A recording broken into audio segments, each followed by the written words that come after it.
Take all your dollars, bury them in your garden. Watch the food come up, just trying to catch the sky. Gather up your harvest, carry it off to market. We'll all rejoice in the fruits of life. Ain't that nice? Hey happy people, it's Gabby, and welcome back to the Happi Home Workshop Web-series. In this video, we're going to be learning about how to feel more at home in our imagination. And we are blessed to be joined by Dr. Annie Margaret. Annie is an educator and researcher committed to helping individuals and communities navigate the psychological, social, and spiritual challenges of the digital age. She serves as faculty at the University of Colorado Boulder's Atlas Institute, where she teaches about the impact of social technologies on our mental health, attention, and our collective well-being. In 2023, she co-founded Post-Internet Project, which Happi is proud to be fiscally sponsoring. Post-Internet Project creates experiences, tools, and educational programs that support meaningful human development in a post-internet world. At the heart of her work is the belief that inner transformation is inseparable from social change, and that our future depends upon reclaiming our attention, clarity, purpose, and meaning.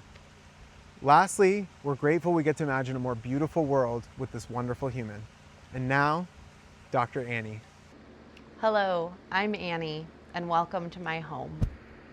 So I had finished my PhD about 2014, moved out to San Francisco for my first job, and while I was out there, I was sitting on the couch trying to read a book. And I kept noticing my eyes were darting all over the page, and I kept feeling the compulsion to check my phone. And I became frightened that what is going on with me? Can I not read anymore after I just spent 5 years reading a lot? And so I looked around at all the people around me and realized I was not the only one compulsively stuck in my phone. And this is important because when we come to the end of our days, our attention, our emotions, these resources are one of the most powerful things we have. And the work I do in the world now is trying to help young folks reclaim their sense of agency. So when we look at compulsive or excessive media consumption, just taking in from the feed all day, not really with any awareness of how that's impacting us, that leads to a lot of negative mental health outcomes, stress and anxiety, depression. And so to reclaim our agency, I like to explain the framework of sovereignty. And I'm not talking about nation state sovereignty, but rather individual sovereignty. I'm thinking of that as having 3 axes should be in balance. So the first axis is perception. That's just all the information you're taking in. The second axis is sense making. So how do we make sense of the information we're taking in, right? If you take in a quick reel about something, do you really have all of the social, historical, cultural context to even make sense of that piece of information? And then the third axis is action. And so what I saw in myself in 2014 and what I see in many folks around me is that we are kind of drowning in this sea of perception, and our emotions are getting whiplashed all over the place constantly. You know, terrible news, exploding building, happy puppy, it's just chaos. And then we wonder why we don't have any capacity left for taking action on the things that truly feel important to us. And so it's not so much that I'm advocating for everybody put your phone down or go into fantasy land and stop caring about the news, but begin to cultivate the skill of noticing, how is this media consumption making me feel? And is there a way for me to modify that such that I have more resources left for acting on within my sphere of power, right? Within my sphere of control, to take action in a meaningful way. So some people can eat gluten and some people can't. Some people can eat dairy and some people can't. So there are a lot of people working on this media intervention, trying to get people's media consumption down, that are just like, quit. But that's not realistic.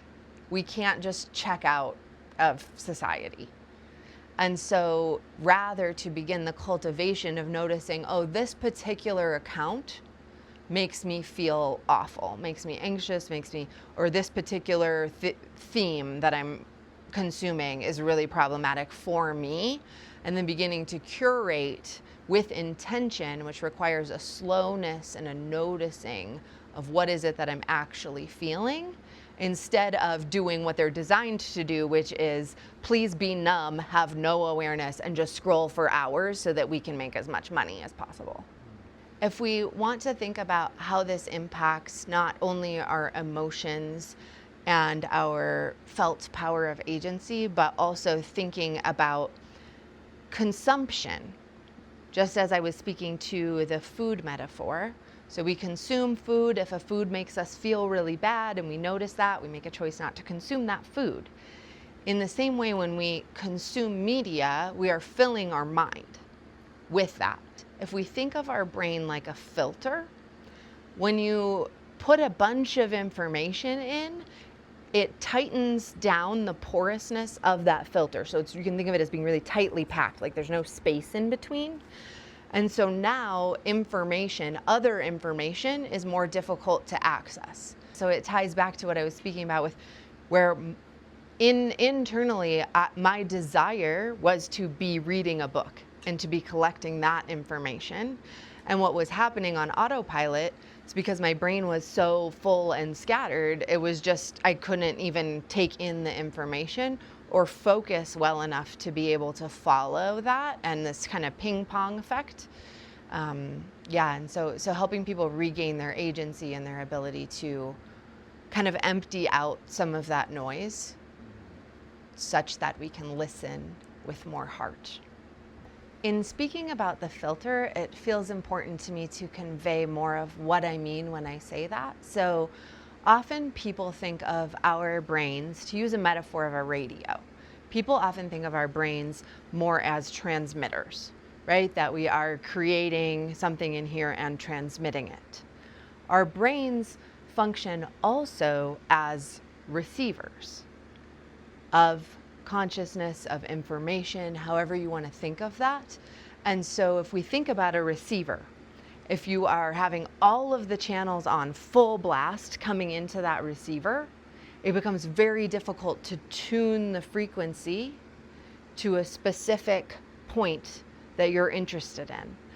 And the reason the understanding of the filter feels so important to me is in my own journey of loosening that filter and decluttering it, declogging all the gunk that was in there, what is able to come through in terms of authenticity and hearing the wisdom of our own soul and the wisdom that can come through from truth rather than from a preset narrative that it's really important to someone that you understand. There is so much beauty and imagination that is possible when you are able to receive the world through a clear filter rather than one that is clouded. And so as we begin to clear our filter and stop the kind of consumption of gunk that's making us feel bad, as we clear that and begin the practice of choosing with intention where we are placing our focus, what becomes possible is imagination and vision of a more beautiful world for our future, for ourselves, for our children.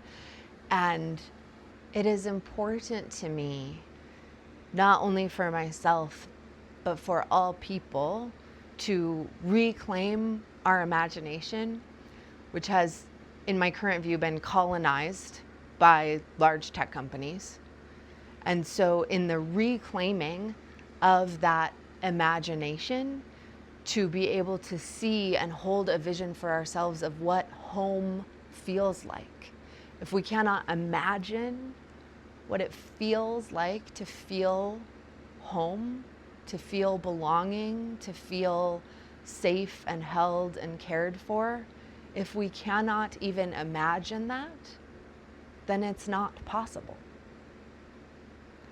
And everything that exists began as an idea, right? Everything we've ever created, the structure I'm in right now, the clothes I'm wearing, the technology recording this video, all began in someone's imagination as an idea. And so our ability to imagine the world rather than as it is, but as we want it to be, cultivates a feeling of hope that makes us able to walk toward that future. And without the imagination, without the ability to see it out there, we don't know where to walk toward.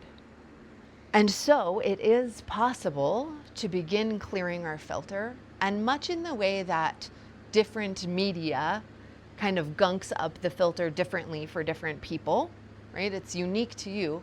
The practices that will allow you to feel that spaciousness and clarity will also be unique to each person. So for many folks, an embodiment practice can really help kind of clear the mind, just listening to the music and dancing it out and feeling that. And you'll know when you feel it, because it's a quietness and a spaciousness in which thoughts and worries and things kind of start to evaporate or melt away. That's a good sign that it's working. So I'm not talking about being hyper focused on something, but rather a practice that creates space. So dance, embodiment, running. My personal favorite, the one that works for me, is meditation, and just allowing the mind to empty, just letting it all, like clouds in the sky, just go past. And from that place, then the imagination can grow. And there are many different practices you can do. Having your nervous system regulated, like we've talked about, all of these things are beneficial for creating space and porousness in our filter to tune into our inner wisdom and intuition. And another thing I'd like to note is that in terms of our brain filter, that is most porous early in the morning when we're first waking up, and late at night when we're going to sleep. And so a great place to start is when you first wake up in the morning, rather than reaching for your phone, maybe just start by taking 3 deep breaths and thinking of something you're grateful for, or keeping a glass of water on your bedside table and being grateful that when you wake up, you can turn on electricity and drink clean water. There are many people on this planet right now who can't even do that, right? And so it doesn't have to be this huge time-consuming practice, just little moments, right? Of before I begin filling my filter with stuff, can I take 3 breaths? Can I pause for a moment of reflection and gratitude?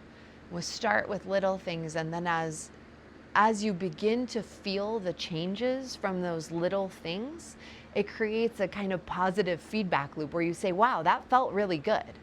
Felt really better taking those 3 breaths than getting right into the phone. Maybe tomorrow I'll take 5 minutes. And maybe the next day I'll not even go on the phone before breakfast.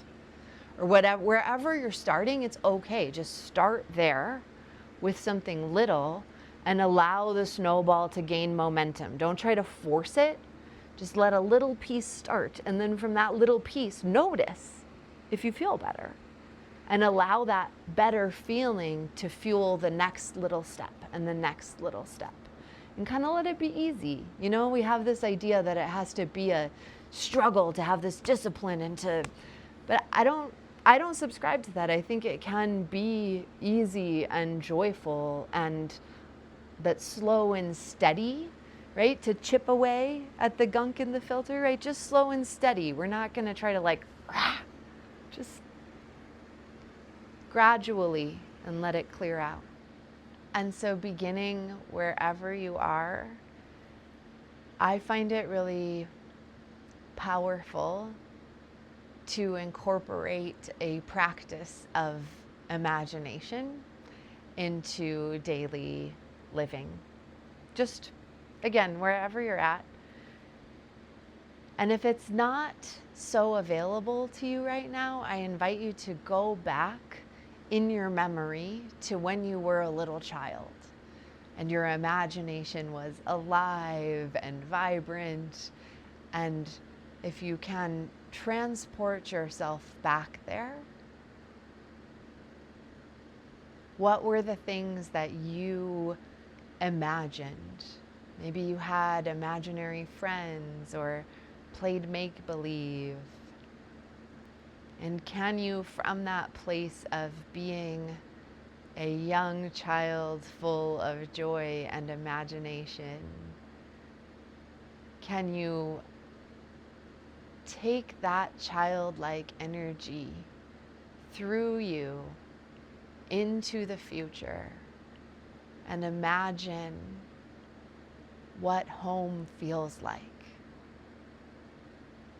What would it feel like to believe you belong, to know it? What would it feel like to feel safe and joyful and playful at the same time? What does creative inspiration feel like?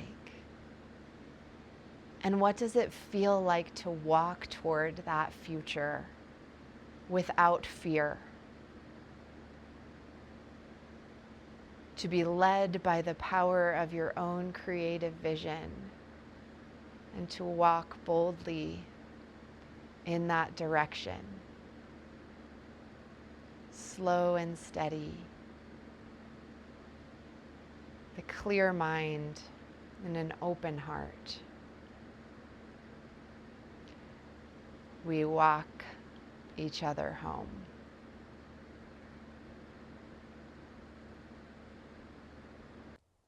Thanks for joining us for this Happi Home Workshop.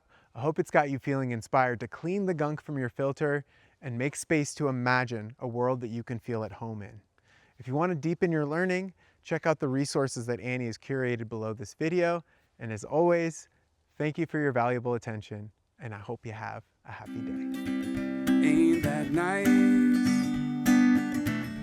Hard work, long days. Dirt hands make for clean ways. You won't waste another day in your garden